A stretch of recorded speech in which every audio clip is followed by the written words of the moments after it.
Mbinu tuliyoipanga kwa kumtumia yule binti imefanikiwa, lakini huyo mtu ameweza kutukimbia. Inavyoonekana ana nguvu za ziada. Kwa hiyo chief, tumekuja, tunaomba utuongeze nguvu ya ziada.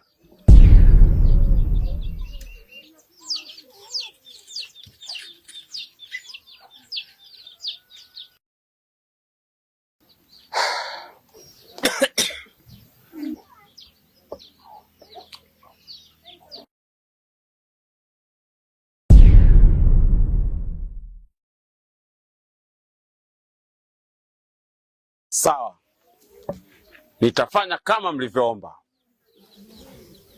maana kujaribu sio kushindwa. Nitawaongezea nguvu na mtarudi huko.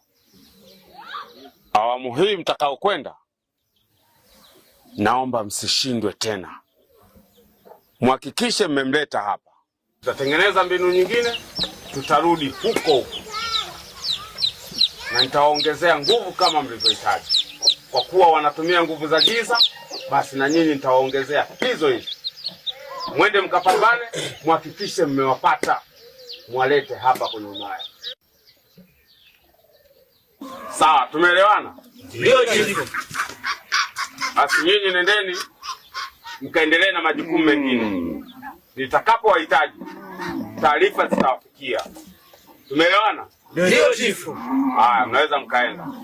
Ya hashindwi, ya hashindwi, ya hashindwi, ya hashindwi, ya hashindwi, ya hashindwi, ya hashindwi, ya hashindwi, ya hashindwi, ya hashindwi, ya hashindwi, ya hashindwi.